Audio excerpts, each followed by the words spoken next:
Vatsimpana etny pasteur Ratovelo Roger. Voninahitra no atolotra ianao ry Andriamanitra rainay amin'ny anaran'i Jesosy Kristy tomponay, ary manatom-pisaoranao izay noho ny amin'ny fahavelomana nomenao indray rehefa namakivaky an'iny alina izay alina izay aliko ny fahafatesana.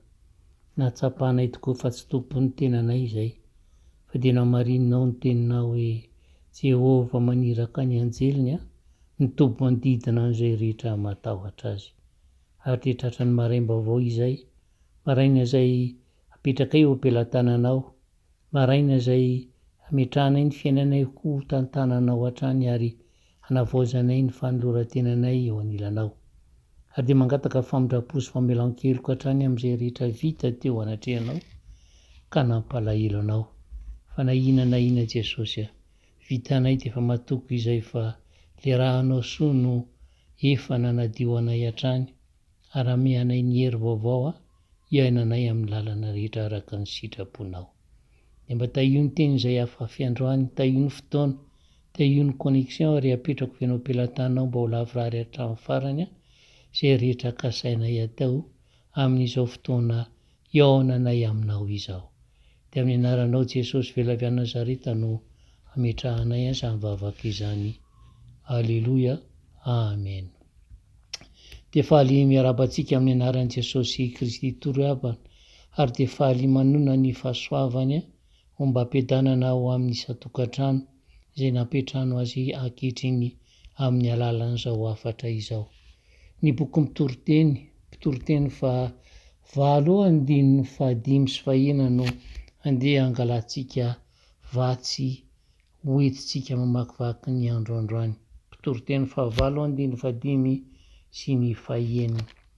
Rehefa hitadiovakiko amin'ny anaran'i Jesosy manao hoe izay mitandrina ny didy dia tsy mba mikambana amin'ny fanaovan-dratsy, ary ny fon'ny endry dia mahalala fotoana sy fitsarana, fa samy manana ny fotoany sy ny fitsarana azy avy ny hevitra rehetra, satria efa be ny heloky ny olona. Amen. Manandanja tokoa ry havana, nefa tsy heverin'ny olona loatra ny fotoana izay lalovantsika ety ambonin'ny tany. Ary dia betsaka ny mitenika manao hoe mila manao zavatra mba handaniako ny fotoanako. Ary rehefa tsy mahita izay tokony atao izy dia lanilany foana ilay fotoana. Dia mampanontany tena hoe fa maninona reno dia tsy asitsika vidiny loatra io andro, io fotoana izay nomeny Tompo ho antsika io, nefa fotoana vonona ny asa ho antsika raha haintsika ny mampiasa azy. Nomen'Andriamanitra antsika tokoa mantsy io andro io mba tsy ho lanilany itsika fahatany, fa mba hiomanantsika ny amin'ny mandrakizay itsika. Marina fa tsy afaka hanao na inona ho antsika io andro na fotoana io. Tsy mahavita na inona izany fotoana izany, fa ny zavatra azony atao ary vitany dia mikoriana mangina fotsiny. Ary hoy ny voalazan'ilay mpampianatra iray izay hoe tsy mbola naforona voambarina iray na toy izany ny fotoana. Mazava ho azy izany fa mba azahoantsika mijinja vokatra any aoriana any dia tsy maintsy mandatsaka voa ao anatin'ny tany isika, mba ho voan-javatra izay ampitsomoany fotoana sy ampitombony ary masahany ka ho vokatra tsara. Raha ny teny isika tery aloha tery hoe nahoana reny no lanilaniana foana ny fotoana fa tsy ho manana ny mandrakizay tsika, dia hoy ny mpitoroteny eto hoe ny fon'ny endry dia mahalala fotoana sy fitsarana. Milaza amintsika izany hoe mba azahoantsika ny fiainana mandrakizay dia tsy maintsy mamboly finoana isika mandritry ny andro izay mandalo eo amintsika. Raha mino mantsy isika dia voavonjy, amarinina ary ateraka indray, araka ny voalaza amin'ny filazantsara ny Jaona 7:7, ka mitombo miandalana miaraka amin'ny fizotra ny fotoana eny amin'ny fahalalana an'i Jesosy Kristy Tompontsika sy mpamonjy antsika. Ary amin'izany raha tonga izao tontolo manodidina antsika izao ho tonta ny fotoana, ny ao anatsika kosa dia hiamatanjaka eo ampiandrasana amin'ny fiavian'i Jesosy Tompo sy ny fiainana mandrakizay eo anilany. Ary izay no mahatonga ny Paoly ilaza ao amin'ny Korinthiana 1:17 manao hoe aoka tsy ho mpanompo sampy ianareo tahaka ny sasany tamin'ireny, araka ny voasoratra hoe ny olona nipetraka hihinana sy hisotro dia nitsangana ilalao. Mazava tsara izany teny izany fa maro ny olona no mandany andro amin'ny fahafinaretana. Ho an'izay te hilalao tokoa mantsy dia maro tsy lanilaniana ny karazan-dalao miseho etsy ary samy mahita fa tsy mahafantatra n'ireny karazany ireny isika rehetra. Etsy andany dia maro ireo toerana azo ialana voly hita manodidina antsika. Ary hatrany anatin'ny finday aza dia misy ireo lalao tsy tambo isaina azo andaniana vola ary atao mifanojo ny teknika faran'izay moderna sy ny vola. Ny firenena tandrefana dia mironona amin'ny fiainana anjakan'ny lalao sy ny fialam-boly. Fa etsy andany kosa dia hitantsika vahoaka maro milomano ao anatin'ny fahantrana tanteraka. Ny mampalahelo anefa dia variana ao anatin'ny lalao ampahafahafinaretana maro ka andaniany androny sy ny fahutaonany ary ny heriny ireny olona ireny, ary manadinona amin'ny tsy te halala ny tena zavatra ambadiky ny fiainana dia ny mandrakizay. Ary ny tena loza dia tsy misy na dia minitra iray aza azo averina indray mba hiverina hanavotana ny fotoana lanilany foana. Saingy an'io dia mbola manafaka amin'ny sampy, manafaka amin'ny fanandevozana rehetra, amin'ny zava-poana rehetra ny Tompo Jesosy ka te handray ny fiainantsika sy hampisy antony azy ary hahatonga izany hanome voninahitra an'Andriamanitra. Ry havana, aza lanilaniana foana reny fotoana izay omen'Andriamanitra antsika. Aza velo ikoriana amin'izao fotsiny. Aza lanilaniana amin'ny filalaovam-poana ka avelantsika ny tontolo manodidina antsika no mibaiko antsika amin'ny fandaniana ny fotoanantsika. Tsaroa fa izao no andro mety indrindra hitadiavana an'Andriamanitra mba hahazahoana manompo azy avy eo, ary tsarovy fa tena sarobidy ho antsika kristiana ny segondra iray izay mandalo eo anoloantsika.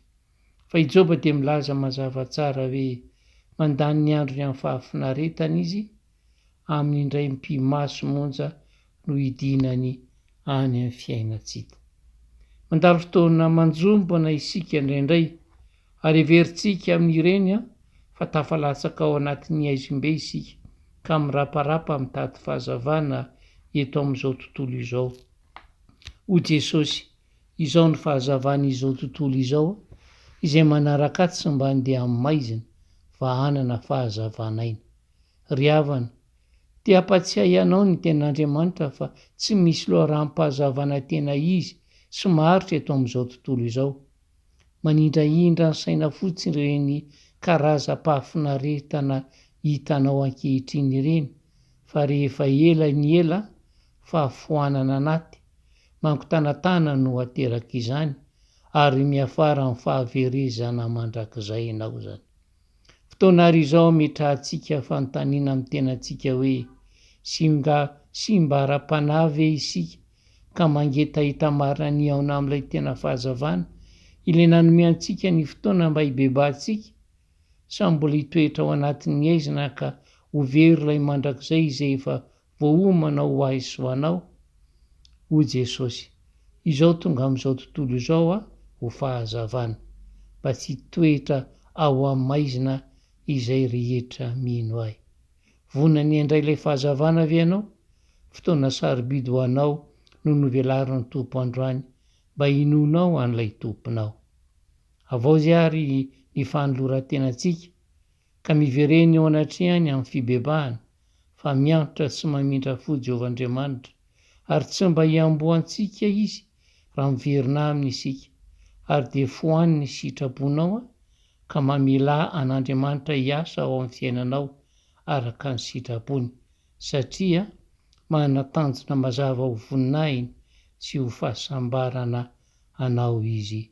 Amen. Ivavaka sika Tompo. Dia raha laza no atolotra ianao Jesosy ary mankasitraka feny amin'izany afatrao izany satria miariary aminay tokoa fa tena lanilanianay amin'ny zava-poana ny tontolo andro mpiainanay. Ny androandroany izay fa ampo an'ny androandroany tokoa ny ratsy miseho ianao, nefa dia vao mainka ampianay amin'ny fitalovana ny ratsy indrindra ka tsy fantatray akorin'izay ho avinay. Tsy tompony ampitso izay Jesosy, fantatray izany fa toa sesiky ny Satana atao anatinay foana anay ny androandroany fa rapitso vao fantatray izay ho andro avinay. Mametraka an'izany eo ampelantananao mba vangio ny fanahinay, mba izanay mikarakara ny tontolo andronay mba tena ho araka ny sitraponao. Azahoanay hery indray vaovao ka hiatrika anao Jesosy, hanavoazanay ny fandoroantenanay, hanompo anao mandrakizay. Dia jereo reto vaokanao izay nandre ny afatrao, mba tsy hanamafonofony fa tena hitodika aminao ka hiverina indray hiaona aminao ilay tompo sy mpanjaka, ka metraka ny tontolo androny ao ambanin'ny fitarihan'ny fanahinao masina. Azahoan'ny tsirairay indray hitodika aminao sy ara-dalana aminao. Ka izay rehetra ka sain'ny tsirairay atao androany dia hamariny Jesosy fa ianao nefa niteny hoe ny zavatra ho avy no antanio ahy fa zanako sy ny asan'ny tanako dia avela ho adidiko azy. Dia raiso adidin'ny tsirairay ary feno ny fahamarinanao. Da io ny tontolo andro mba ho feno fanahinao ary akasitrao izay rehetra ataonay ho vonaitry ny anaranao. Dia mankasitraka fiain'i Jesosy tampo. Ary dia faly izay Jesosy raha mandre nitondra ranomasina izay ho lazainao sy ho tononao amin'ny tsirairay avy ka hitenenana hoe fa ny fahasoavan'i Jesosy Kristy Tompo, ny faraisana amin'ny fanahy masina ary ny fitiavan'Andriamanitra rayany hitoetra aminay tsirairay aby. Azahoanay hery vaovao indray hikarakarana sy hametraha ny andronay eo ampelantananao. Dia amin'ny anaranao feno Jesosy no hametrahanay izany. Alleloia. Amen. Dia mirary soa antsika mianakavy ry havana, samy ho tahin'ny Tompo daholo tompoko.